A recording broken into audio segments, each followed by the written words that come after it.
welcome to the BoshNRoll channel. If you want to support my daily Eternal Magic offerings while getting amazing perks like the BoshNRoll Discord community, have me play your deck on the channel, or listen sideboard guides before tournaments, check out the Patreon or YouTube membership program. This channel is possible because of these amazing sponsors. Check them out, all their links are in the video description. As always, thanks for being here. Let's go play some Magic. Welcome back to the BoshNRoll channel. Today I have another 64-player playoff for the live Vintage Magic Cube by Ultimate Guard at MagicCon Vegas later this year. Everyone in this event won 4 matches with a previous Cube deck. They went 4-0 in a league. They all earned their spot here. The prizes for this event are nothing. First place gets to play in the top 8. Everyone else gets nothing. This is a invite-only, all-in, winner-take-all tournament.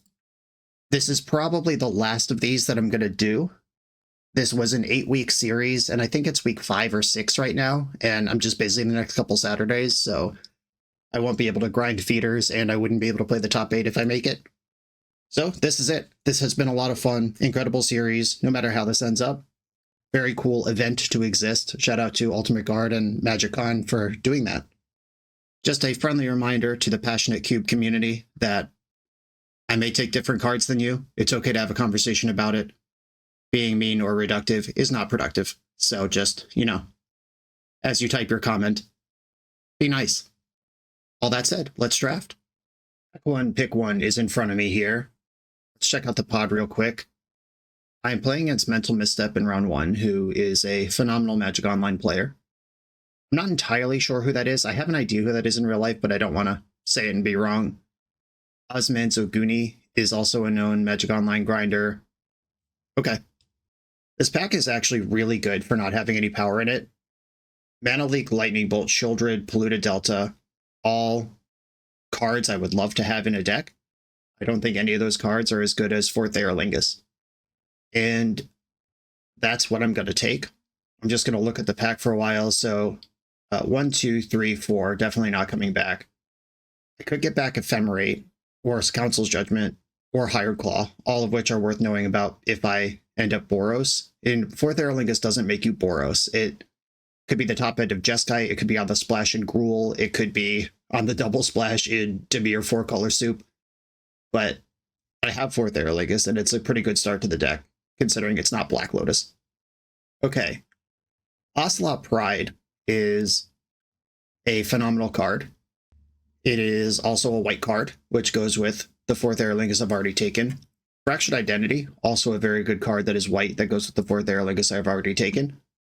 Ocelot Pride requires less mana commitment. Like I mentioned, Forth could be the top end in Boros, or it could be the top end in Jeskai Control, or, whatever.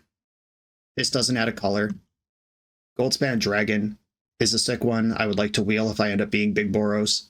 Even makes tokens for Ocelot Pride. I don't care about Anger. I don't care about 3PI. We're not going to get Fractured Identity back. The current iteration of the Vintage Cube, just 1-drops are at a premium. And there's a bunch of good ones, like Ragavan, Ocelot Pride, and Tamiyo are all in here. Okay, there's Tundra. There's also Skull Clamp that goes extremely well with Ocelot Pride. Voldaren Epicure is a card that I like just fine when I am Boros. I passed the Fractured Identity, which means I don't need the Tundra. This Entomb is kind of exciting. The thing about Entomb, though, is there's a million ways to Entomb, and none of them matter if you don't have a Reanimate. There's so much looting and entombing and that sort of thing in the cube.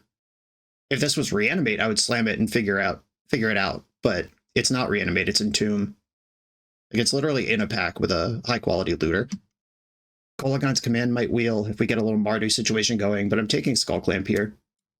Okay, we've got Kamano faces Kakazan, aka Kamano goes to Kazakhstan. Very nice. And there's also a Steam Vents, Oust, Eagles, Bloodchief Thirst. None of these cards are... I mean, like, Leovold's really good, but it's 3 colors. Taking it this early might be a lot to ask. Oust is better. Like, I would rather be base white and try to reach for red than base red and try to reach for white, I think, if it's between, like, Kumano and Oust. Oust is just removal. I do have to think about that I shipped lightning bolt to my left as well. So I might want to stake a claim on white and let red filter downstream. Badlands in the pack, Spell Pierce in the pack. Porcelain Legionnaire just goes in any deck. It's not even really a white card, but it is there. Emberheart Challenger is good in the like curve out. Like there's not that many aggressive like aggro, like Goblin Guide and Sulfuric Vortex are not in the cube anymore. Red is more about sticking a 2, 3, or 4 drop that generates card advantage and snowballs. That's Red's identity in the cube right now. If Badlands on spec or Challenger that is likely to make my deck, if I end up black-white, the Badlands casts Forth Eorlingas, I think I'm just going to take Challenger. Inspiring Vantage to Fairy, Shallow Grave. Leyline Binding is fine. I usually want 3 land types before I'm happy with this card. And if you have 4 or 5, great job, you did it. But I don't really want to pay 3. Or I don't want to pay 4. 3 is fine. I think I just take Inspiring Vantage here and try to send the signal downstream that Boros ain't coming. Haven Interrupter is solid. Timeless Dragon is solid too. Dragon's Filler, though, where Interrupter is actually a card. Troll of Khazad-dûm. So we've passed Entomb, Shallow Grave, and now Troll through the pipeline here. Yeah, Interrupter it is. Blazing Root Wall is not a real red card. Selfless Spirit is a real white card, also a very good card if I find a Luris later in the draft. Just set up the lock. I'm not going to take Boots over this. This also continues cutting white. And Council's Judgment and Ephemerate, the 2 white cards in the opening pack, both caught on the wheel here. I think Ephemerate is just fine, even if you're not going off with Blade Splicers and stuff, just as like they lightning bolt your Ocelot Pride and you blink it is a fine interaction to have. But it's not better than a unconditional removal spell. Nothing for me here. I could take Mightstone if I end up big Boros and have things to cast at the top end, or I could just take something like Thought Scour and remove it from the pool. I also only have 1 real red card, Forth Eorlingas, and then I have a bunch of white cards in this Prowess creature. Could just still end up Jeskai. Usher the Fallen. I actually like Epicure better than Usher, but I am way whiter than I am red at this time. Thought Scour and Cryptic Command with just a few cards in the pack. Blue is chilling right now. I'm going to take Usher. Eagles versus Bloodchief Thirst. In Trips Titan, I could cut a reanimate target from those reanimate objects we've seen floating around, but there's 2 actual cards I might play here. Eagles is currently on color, and it's a fixer. If you like fetch lands, you should like Eagles. I'm not playing any of this shit. I'll just put Vendilion Click in my maybe blue pile. And I will put Survival over here as well. Okay, there's just some stuff over here. Solitude is a banger. I'm happy to see it. This pack contains Pyrogoyf. Ooh. I mean, Solitude's better than Pyrogoyf, but it's close. Goyf is a heater.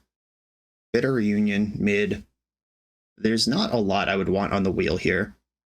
Meticulous Archive, I guess I would take just as a mono-white surveil land, just a little bit of card selection. Lush Portico, same thing. I might have more blue or green cards by the time these come back around. Fiery Islet, same deal. Islet's probably better than these 2, but like I said, I might not even be red by the time these come around.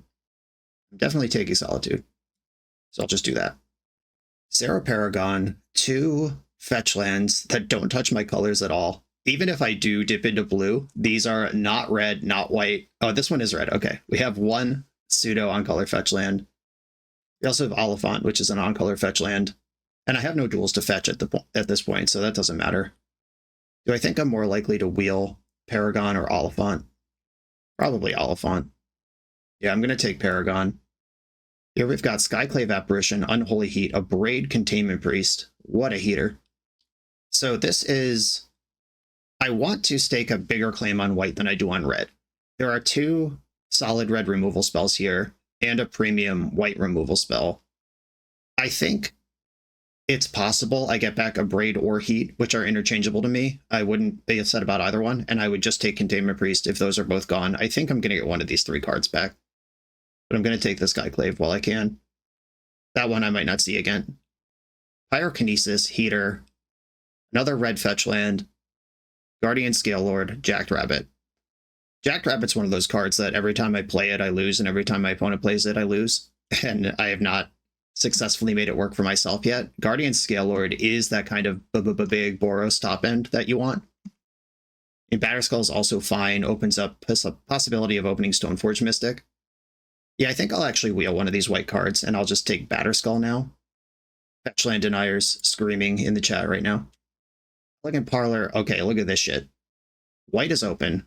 Mother of Runes and Luminarch Aspirant and Magda. These are all just good cards, and I think I want Aspirant the most of the three. Do I think I can wheel this Mother of Runes? That would be so sick. Elegant Parlor's also in the pack. I'll see 2 of these cards again. Might not see these again, but I'm taking Luminarch Aspirant. Being able to scale up is so important. Okay, Parallax Wave and Lurrus side by side. I shouted out Lurrus as something I could do with Selfless Spirit, but I just said I'm probably going to wheel that Containment Priest, and Parallax Wave, if you just curve into it, the game is over, even without Priest or other things going on. Galvanic Discharge, also a good removal spell, but I think Parallax Wave is where I want to be here. Lauren of the Third Path, Vindicate on a splash I'm not touching yet, Wheel of Fortune with no synergy, this is just Lauren. Godless Shrine, unexpectedly absent. Absent is just another removal spell. I am damn near mono white here. Jetmir's Garden is a red-white duel that is fetchable by Eagles. Do I think having another route to Forth Eorlingas is worth passing a removal spell for? It's not like a premium removal spell, but it works. It gets the thing out of play. I'm taking it. Wow, we wheeled Palantir. Did not expect to see that card again. It doesn't really fit my plan of curving out. Fiery Islet is a red source that I can cash in.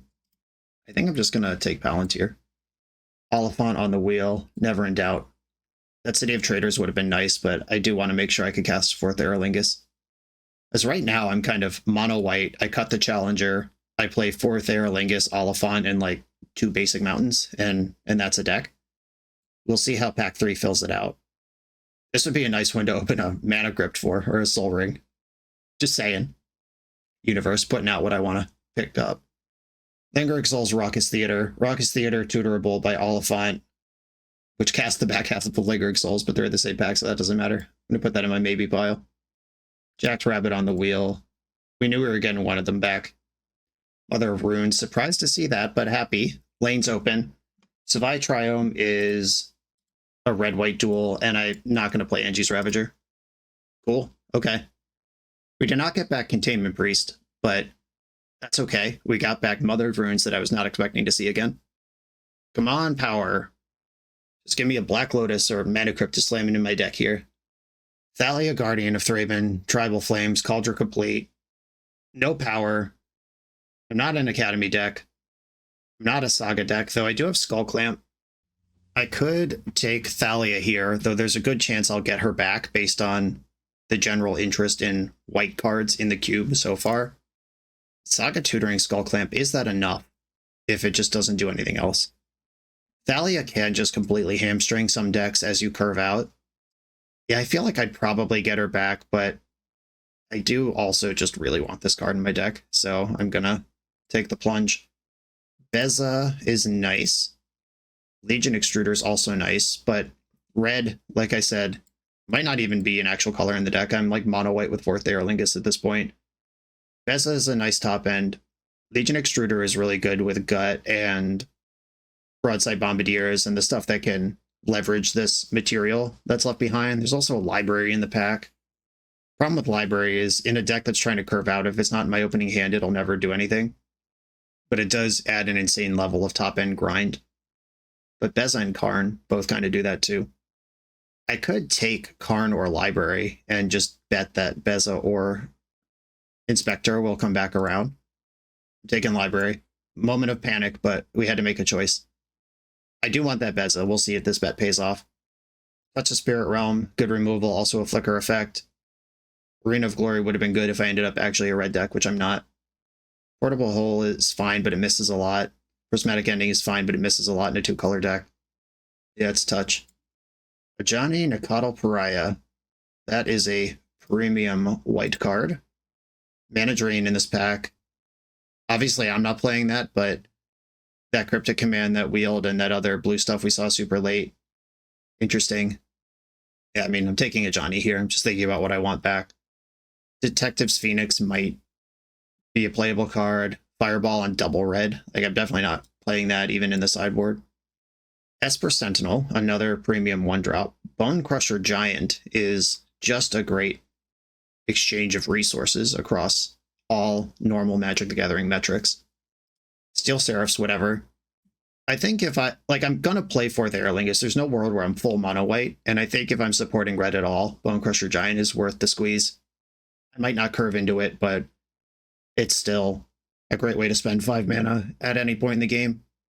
There's also some reach that I don't have. Okay. Giant, you're in. Figure of Destiny. I'm the only one in the world who's going to want that. But also, there's nothing else for me in the pack. Like Gitaxian Probe, maybe. 10 cards in this pack. Agatha's Soul Cauldron is the first graveyard hate I've gotten to look at. I'm just going to take Figure, though. Not going to get too fancy. My 1-drops actually look really good right now. Yeah, this is just a curve out and do some stuff style deck.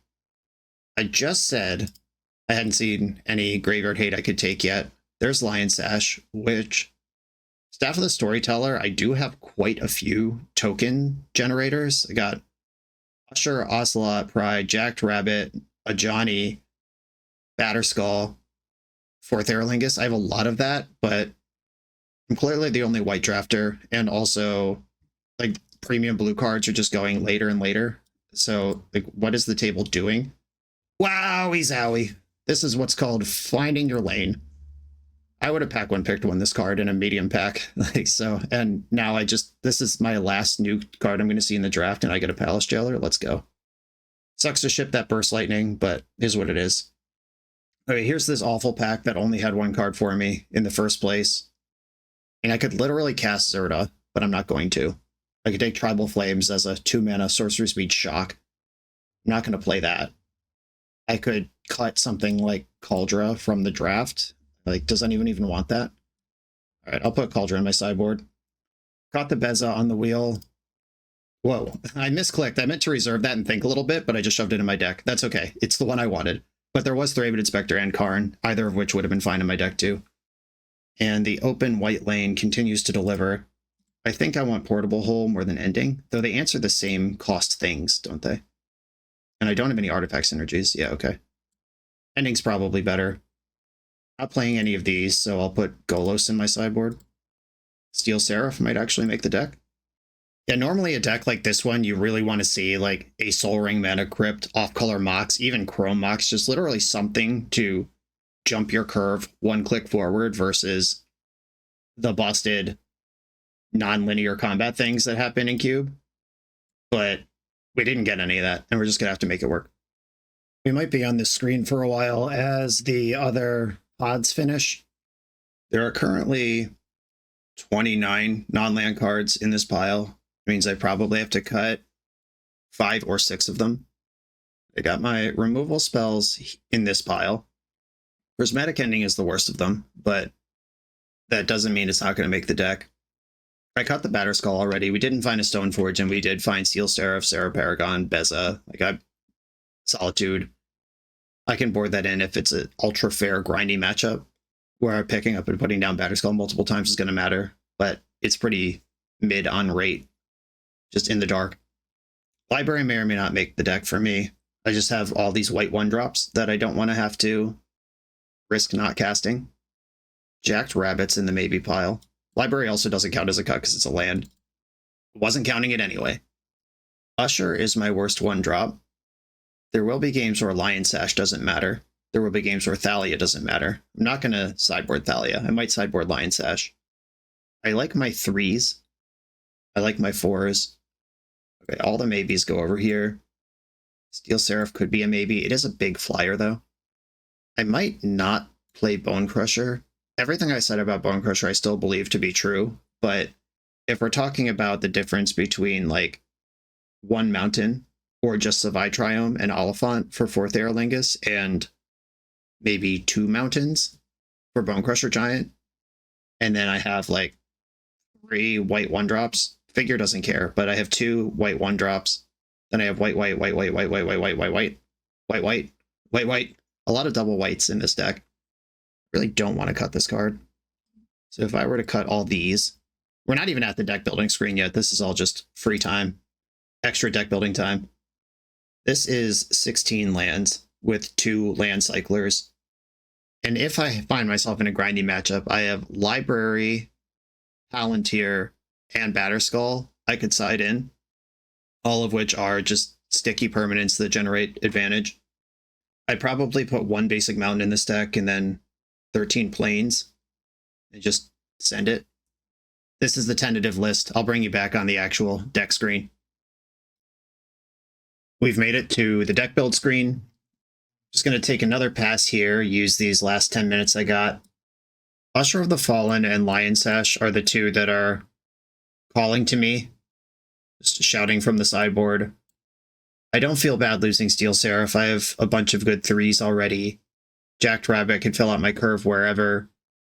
But leading on a 1-drop is just really good when I didn't find a Chrome Mox or Mox Diamond or any real power anywhere in the draft. That I'm not jumping ahead, so curving out is kind of feels important to me. But Usher of the Fallen is significantly worse than my other 1-drops I'm already playing.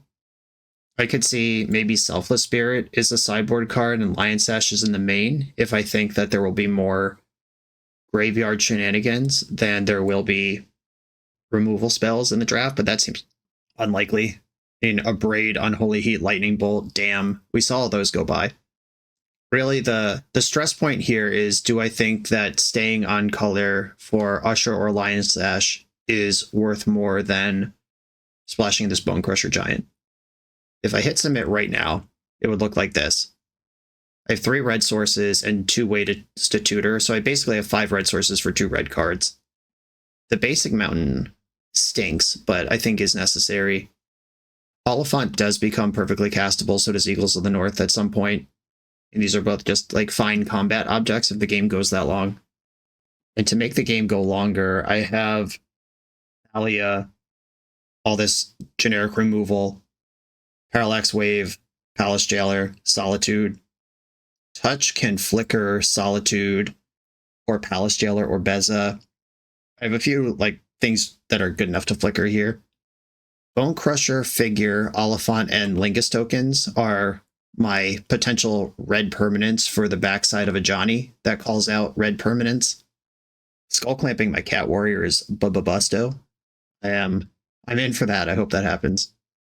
Yeah, I think 16 lands with 2 1-mana land cyclers is enough to make this work, and I am aware that I can get lower out of the sideboard with a card like Usher. I can get grindier with cards like Palantir, Batterskull, and Library. I didn't get the Luris, so talking about the mana value of my cards doesn't matter. I had a look at the Luris, but there was a better card, unfortunately. And white was open, but my deck does not have power. I have to win every game fair and square, which makes me nervous. Not that cube decks need power to be successful, just, obviously your deck gets better if it has a Mox in it, is all I'm saying. And getting cheesed by a powerful open is something that can happen, and I don't have the ability to send it back their way. I think this is my plan. I'm going to press the submit button. I have locked in at least 1 deck here. I still have some time to change it, but I don't think I'm going to. Yep, this is as good as it's going to get here. I am going to see you in the games. This video is sponsored by Moxfield.com, the easiest way to build Magic decks online. Moxfield supports over 30 formats, including Legacy and everything else you'll see on this channel. There's multiple customizations so you can interact with your deck how you want. Views such as text, grid, or stacks. And groupings like type, subtype, color, color identity, even artist. The site offers light mode, dark mode, and so much more. However you want to see your deck, Moxfield can provide it for you. Follow my Moxfield to keep up with the channel and what I'm playing in paper. I'll see you there. I'm on the play in round 1, looking at a 0 lander. I will be mulliganing this. Yeah, that hand with all my good 1-drops in it and no lands. Now I have a hand with lands and a pretty awkward rollout. I'm going to keep this. I'm not going to chase 5 trying to curve out, but minor Magic the Gathering frustration being experienced right now. I looked at that hand from left and right, the first one, and I was like, Ocelot Pride, all right, okay, yeah, this is good. Oh, no lands. Keep. I think I would have kept that last hand with 1 Plains in it. Plains go. And I hope Oust matters, and I hope Lauren finds a target. These are my dreams. Do I hide the red source, or do I let them think I'm Boros for a while? All right, well, Island Go is disappointing. I hope they play a Talisman this turn and pass. Nope. And I'm against a deck with 2 basic islands in it. I mentioned blue being wide open. If this opponent wanted Counterspell, Mana Drain, Cryptic Command, everything, could have it. And now I'm just casting Lauren of the Third Path with no target and passing the turn. She's in, though. Literally a clock. Saheeli. Okay. Now we suddenly have artifacts after Lauren's in play. Love to see it. Okay, I can oust the servo, or I can parallax wave and oust any number of future servos. Yeah, I'm going to slurp this servo out of life forever. I guess I have to attack Saheeli. I don't think this is a long-term plan. Not a good one anyway, but here we are. I don't want to feed this opponent cards, but I might have to, just to do anything myself. Underground Mortuary. I saw that very late in the pack, so that might have been an actual last pick for this opponent who was 4 seats away from me. Legion Extruder. Okay, this enters, deals 2 damage to any target. In response, I'm going to have both players draw a card, and then I'm going to wave Lauren out of play. She'll be back someday. Legion Extruder plus Saheeli is a parade of 3/3 creatures, if I'm not careful here. Jesus, deck. The old no lander to flood out C9 of your 16 lands pipeline. Arrowgoyf. Okay. No attack. They're worried about Solitude. As if I'd have a card to cast. LOL. I appreciate your faith in me, opponent. Luminarch Aspirant. Okay. I mean, I can cast that card, so I will. I'm going to oust Barrowgoyf. Draw that turn after next. I've played around Mana Leak and Miscalculation here. Completely on purpose. Not because I've only drawn lands this game. Bitter Triumph. I'm going to slurp this out of play. Okay, so I get my 2 creatures back next turn. Opponent, coast is clear for them to just do whatever. I can't wave their stuff anymore. If they've been sandbagging a Urza or Show and Tell or something, it's good to go. Mox Emerald, okay. Yep, Urza, to the surprise of nobody who's been paying attention. At minimum, they could spin Urza here. At worst, they could kill me somehow. Time Warp, sweet. We might not even get a turn. Oh, they're still tapping mana. They can turn something into a 3/3, the 7, 8, 9, 10, 11, 12, 13, 14. Okay, I'm at 6. And now I'm dead. Okay, found the line. That sucked. All right, let's check the sideboard for options here. Prismatic Ending actually looks really good here. I've seen Barrowgoyf. Oust is solid there. Touch the Spirit Realm kills construct tokens for good. Bone Crusher Giant can hit Planeswalkers. Also just cast it as a reasonable creature. Lauren does have targets. My opponent just didn't play them until after I played Lauren that game. Didn't really see graveyard stuff. Not worried about Lion Sash. I don't think this is a Palantir matchup. I could cut Eagles, which is a mana source, but I still have 17 and I have the off-color 1, and this puts more real spells in my deck. Okay, let's try it. Okay, this hand actually plays Magic. I will keep it. Ocelot Pride, get in there, big fella. Tap land. I like that. But we've seen 2 pieces of free mana already. We're basically experiencing the 2 extremes of Cube Draft, which is nearly monocolor deck trying to carve out and deal 20 damage, and 4-color pile of insanely above rate Magic cards. And we'll see who makes it happen. That Legion Extruder that killed my Lauren and then started upgrading the tokens last turn, or last game, remember that? That was cast off Lotus Petal. My opponent had bug lands and just like red card off Lotus Petal on the splash. Masterpiece. They're in the tank on this Surveil, though. I wonder what that card could possibly be. That is so difficult to think about. Ooh, been to Time Warp. Okay. They were trying to decide if they're going to be alive long enough to use that or not. Okay, let's start scaling up, gaining life, making dinguses. Solitude is not only in my deck, but in my hand, so I don't need to worry about Solitude getting pitched. A Pyrokinesis or Fury would Plague Wind me right now. But like I said, their red card came up Lotus Petal last game. Lightning Greaves. Okay, so they probably have Nadu or Tinker for Blightsteel. Blightsteel was in the thing, in the draft. I'm going to use this turn to get Savai Triome down. I could also use this turn to cycle Savai Triome and try to get some action. I'm not going to Council's Judgment. Yeah, I'm actually going to cycle Savai Triome. I've decided. Rather than play a tap land hoping to maybe one day find one of my 2 red cards, I'm just going to try to keep the white cards flowing right now. Cycle Savai Triome. If this gets its hull breached, they got me, I guess. Flame of Anor. Okay, I mean, that kills that creature just fine. Johnny, that showed up a little late, unfortunately. I'm going to put stats on tokens, so they have to kill the thing that doesn't continue to grow my board if they're going to do stuff. They're at 9. I'm hardcasting Solitude starting next turn. I can pitch Solitude to answer a Blightsteel if that's what they've got. Relic of Sauron. We're past Iconoclast. How many zeros have you been sandbagging? There's 1. And Lightning Greaves on the Iconoclast. Alright. Punished for not running out my red card, or my red land, but I also wouldn't have drawn that this turn if I didn't do that. So, 50-50. Council's Judgment. Clear the Iconoclast. Then beginning of combat, I am going to put a counter on Aspirant so it can attack. They probably block Aspirant here. If they're going to block at all. Like, if they have some plans to, like, Tinker for a Blightsteel, Greaves it up, they might want this soldier in play. Okay, no blocks at all. Going to 1. Okay, it's their big move here. 2 cards in hand. Fallen Shinobi. They're going to Greaves that up. I'm just going to Solitude it. They do gain 5 here, but not enough. Okay, curving out works. Let's do that rather than what I did game 1. The Jacked Rabbit is a big payoff if I happen to flood out. I'm not going to plan like I'm going to flood out, though. Kasali Pride Mage, I'm just nowhere near, though I would like to play that card, unfortunately. I'm not going to play enough mountains to support Emberheart Challenger.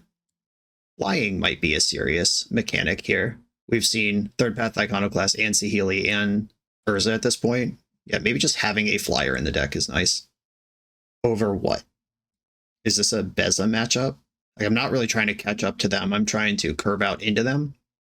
I get a treasure if they have more lands. They are on the play. I gain 4 life if they have more life. That's unlikely. If anything is remotely going to plan. 2 fish, they have more creatures. Those fish are going to be irrelevant versus the ground pounders. And draw a card if they have more cards. That is likely. So 4 mana, 4/5, draw a card. Am I happy with that outcome? And I do like cantrips. Got this flyer. This has trample. They saw the Forth Eorlingas pitched off the Solitude, so they know that's in my range here. I love Interrupter. I love the removal. I like the 1-drops. Yeah, Beza versus Steel Seraph. Steel Seraph comes down a turn earlier and has flying, which can pressure the Planeswalkers and get over all their ground pounder idiots. Okay. Yeah, I think Beza's going to go. Let's do it. Come on, good hand. I can keep this. Opponent also kept Sensei's Top. Okay. That will generate value over the course of the game. So will Thalia. I'm going to get Skull Clamp into play. Let them know. Ooh, upkeep Topspin. That means they're not planning on casting a spell this turn. What if they just missed a land drop here? That would be so nice. They didn't do it. Okay. These are the type of games where Thalia can just break the world. If opponent kept this like slow top spin type of hand, Thalia could just make the game unplayable for a turn or two, which is what I need to happen here, basically. Or what I'd really like to happen. If their plan was turn 3 Saheeli, or if they've been sandbagging multiple Moxen and Lotus Petals like they have the other games. Like game 1, they went Saheeli, 0-drop, 0-drop. Last game, they went 3 PI 0 drop. Thalia punishes, sandbagging all those zeros. Luda Delta, busted with Sensei's Top, also is a land. Baleful Strix, I can attack into that. First strike, powerful. Solitude, okay. I'm going to attack with Thalia. And then I'm going to cycle Oliphant for the basic. That's why I included 1, in case there was turns where I needed some more mana. Selfless Spirit adds flying to the board and uses my mana. I mean, Figure of Destiny also uses my mana, but I'm not ramming Figure into Baleful Strix. Selfless Spirit can protect Thalia, though. And I have shouted out flying as an important mechanic here. First strike, also really important. More important than flying on this board with Baleful Strix. Solitude is free interaction that's not affected by Thalia in case there's an emergency situation. Lauren can boop the Strix. It was a 2-for-1 on the way in, I'll 2-for-1 it on the way out. Galarian Academy suddenly burst in mana up over the top here. Mind Twist for 3. Well, I hate that. I could try to keep one of these cards, or I could just Solitude the Baleful Strix and give up on everything. I guess that's what I'm going to do. Yeah, if I keep... Lauren is the only card I'd want to keep here. Alright. Solitude the Strix. And then we try to rebuild. I do have Skull Clamp, but I don't really want to be just offing these creatures right now. Attack. And pushing damage. I'm just going to drop my planes. At some point, if I draw something worth clamping, I'm going to want extra lands in play. I am behind now. That Mind Twist fucked me right up. As it tends to do. That Solitude did cut a mana out from them. A Talisman, they got the mana back. 4 mana in the pool. Toxic Deluge, Jesus Christ. Well, can't even protect it. Should have just clamped my whole squad. Come on, follow up. Council's Judgment. I could just hit the top here. I think that's bad, though. They could also flip the top, then I have to take Talisman, then it's not even good. Ay, caramba. Yep. Losing to a good deck that's capable of agency, where I'm just a mono-white deck with no power. I'm not against drafting just the curve-out decks. I actually read a lot in the cube right now. I really love the Laelia, Rabblemaster play patterns of stick a 3-drop and snowball. But this just does not feel like I'm doing anything. Could still win. They have 2 cards left in hand, but they are selecting Relic of Sauron can start. Actually getting card advantage, draw 2, discard a card for 3 mana is a thing this card does. God, getting duressed. Alright. Yep. I mean, there was nothing to kill. And last card in hand's probably Urza. Just, okay. Cycled. Spin top. This is the time to draw some powerful card that is useful. Like Forth Eorlingas I'd take here. Prismatic Ending just doesn't get anything. I can't kill the top. I guess I'll go after the Talisman because it's the thing I can take. That does constrict 2 mana off them, I guess. Makes their constructs a little smaller. They flip their Sensei's Top, and they have a bunch of mana in the pool. Kappa Cannoneer, and they can replay top every turn, which guarantees unblockable and growth every turn. You just flip top in their upkeep, draw top, play top, Kappa goes up forever. Council's Judgment in the graveyard, try to sandbag it, but they have duress. Okay, well, this isn't good, but it is probably among the top draws in my deck. Unfortunately, the Kappa, last turn, this would have been heckin' insane. I flip a Johnny, draw 2 cards, land, Mother of Runes, make a 2/1 cat. Do I draw 2 cards now? Probably. This cat's not doing anything. Alright. Yeah, I'm just going to draw before they kill my cat somehow. 2 more planes. Love to see it. Okay. I mean, that was the draw I needed last turn. Or this board would actually be really nice for me if I still had Council's Judgment in hand, but opponent's interactive deck, just a lot of good spells that give them a lot of good options, and now they have this unblockable and steadily growing creature forever. And I'm basically out of removal for. I guess I could Parallax Wave it for 8 mana. Spinning their top. Fallen Shinobi on the hardcast. And my draw for turn is... I did draw Parallax Wave. 1, 2, 3, 4. One of the last remaining possible cards that could have been useful. I have to eat this next turn. I'm not going to clamp my Mother. I feel like if there's a route through this game, it involves my Mother of Runes. I'm going to take at least 8 from Kappa this turn. I can block Shinobi, give Mom Pro Black. And if they have any tricks or whatever, I can exile the Mom. Saheeli. Okay, so now they're getting... yeah, now they're getting a token and a +1. It's actually +2 on the Kappa every turn. Oh, am I just dead? Is this lethal? So this is 7, 11, 12, 13, 14, 15. It's not lethal. It is a lot, though. And if there are more artifacts in hand, we're still casting spells. Spinning top. Flipping top. It never ends. Grim Monolith is 2 more, so this is now 18 damage. 17 damage. Oh no, it's 18. It's 19. Jesus. Okay. Well, I'm dead. Okay. Literally can't block. Parallax Wave fades down. Touch the Spirit Realm. I have to exile 3 threats this turn. Yeah, I guess. So 6, 7. I have exactly enough mana to do what I need to do here. I could exile the Kappa forever and deal with the Shinobi under Parallax Wave. Yeah, that's probably better, actually. Okay. Target Kappa. Pay the ward for. Okay, Kappa's over there now. And I know they're drawing Sensei's top. This reads, target artifact becomes a copy of another artifact or creature you control until end of turn. So this does target. If they try to turn, like, Servo into Fallen Shinobi, I can answer that. Yeah, I guess I'm just chilling. The alternative is attack Saheeli for 1 and exile these 3 creatures now. Does that kill me? It kills Saheeli. All right, I'm going to attack Saheeli, exiling all of their creatures.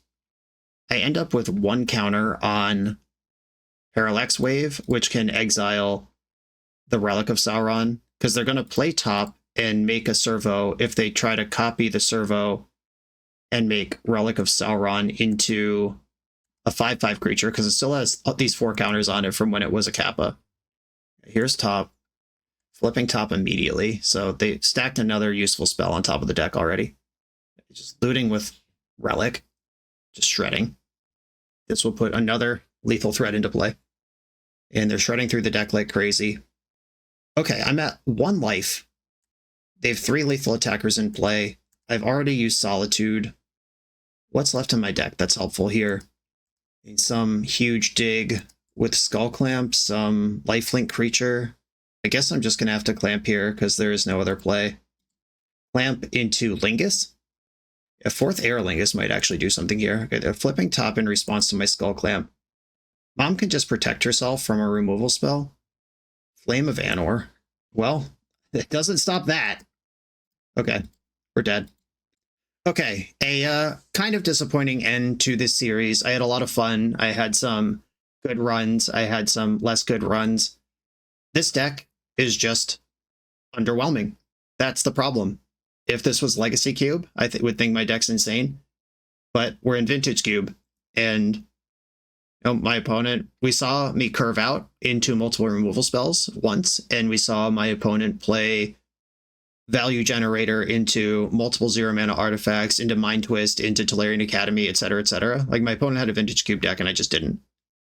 Could have made different decisions in the draft, I suppose, to leave some lanes open. I'm pretty sure I saw that Mind Twist in a point where I was already mono-white. No number of Unholy Heats and Abrades and stuff that I could have taken over the white creatures I did take would have fixed that situation I was just in. I'm sure you all saw, just from the timestamps of the video, that I lost in the first round, and I wish I could hide that, but if you are smart enough to look, then you already knew the outcome. Unfortunate, that is the end. I will not be drafting Live Cube in Vegas. Good luck to everyone who is, and I'm out of here. See you next time.